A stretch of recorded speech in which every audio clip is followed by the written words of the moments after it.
This is why vloggers fail.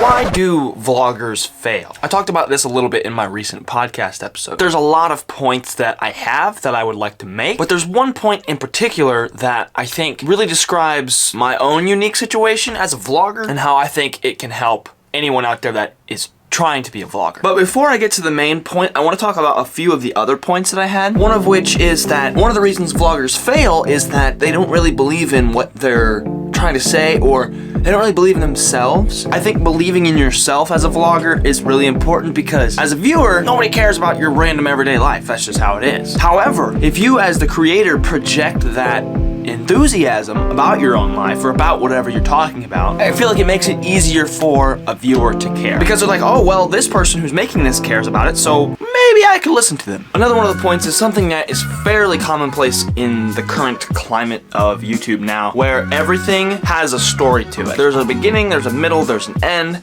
there's a payoff, there's a lesson, there's a punchline, there's something. The bubble that holds all of those things is value. So somebody wants to watch a video for entertainment value, for educational value, for some other type of value. Why would anyone want to watch a video about somebody's life that they don't even know and expect to get something out of it? And those are just a couple of things that I've come up with recently as to why I think that vloggers fail, and they tend to fail. Alright, so I talked about story. I have a story that I think demonstrates the next point that I have really well.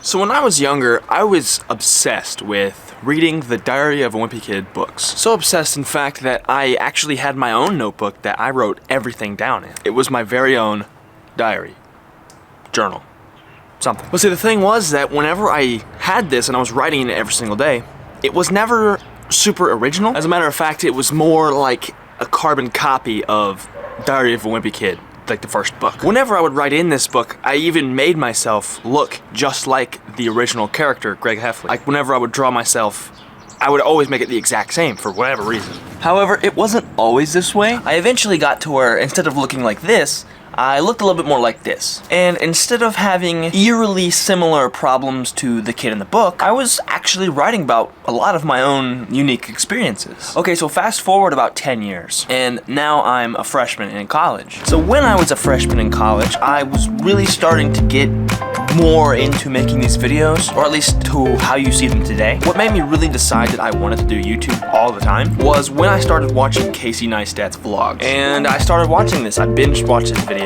and one day I woke up and I was like, you know what?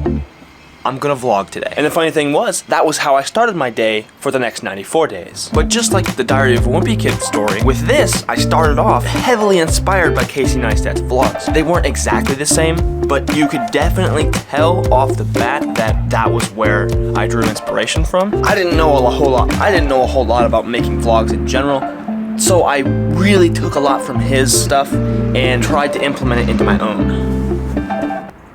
And so what do these two stories have in common? What they have in common is, when I started doing either of these things, I started off heavily inspired by one thing. Yes, it was a copy there at the start, but as I got more into it and really forged my own path, towards the end, yeah, you can still tell that's an inspiration, but also, it's so original because over time, it has evolved into something entirely its own. Recently, I received a comment on one of my vlogs that is probably one of my favorite comments to get. I love getting comments, but this is one of my favorites. Somebody had said something about how they really liked my style of vlogs. And that's awesome, for a multitude of reasons, but the main one is this. When I first started vlogging, I did not have my own style. I was essentially ripping off Casey Neistat or ripping off whoever, and really just making generally crappy videos. But as I spent time and got my reps in, and did the vlogging thing over and over and over again, I developed my own style. But this is also a thing that I didn't really know as I was doing it, that I was doing it, you know what I'm saying? So over the course of the years of making vlogs, I'm really just unaware that I'm perfecting and evolving my own style all the time. So why I believe vloggers fail is because they start off being inspired by something. So when you're inspired, you have this journey ahead of you that is taking what you're inspired by and molding it to your own form and adding and subtracting and doing all these different things in between. And then towards the end, what you have is finding your own voice, finding your own style, your own way of doing things, your own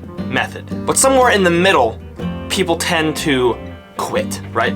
People get inspired and they start and then they go a little ways and they're like, well, I don't like what this is turning into, or I don't know. There's all kinds of reasons, but they give up right in the middle. But where you find your successful vloggers is where they start inspired by something. They go along their journey, they hit the bumps in the road, they do all the things, but they come out the other side with a totally unique, while still inspired, perspective. So why I think the vloggers fail is because they simply don't do it enough. I think if people who create vlogs would just stick with it for a little bit longer, I'm not guaranteeing they would see YouTube results, but I think they would see internal results. They enjoy what they're making every day. You find your own voice. You truly believe in the message that you are sending or the value that you're providing, but it just takes a lot of trial and error and failure and hurt and bad videos and good videos and everything in between. It just takes so many things that it requires time and repetitions to actually get to where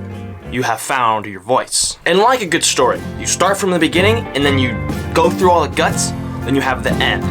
And in between there is your transformation. You transform from the inspired to the inspiration.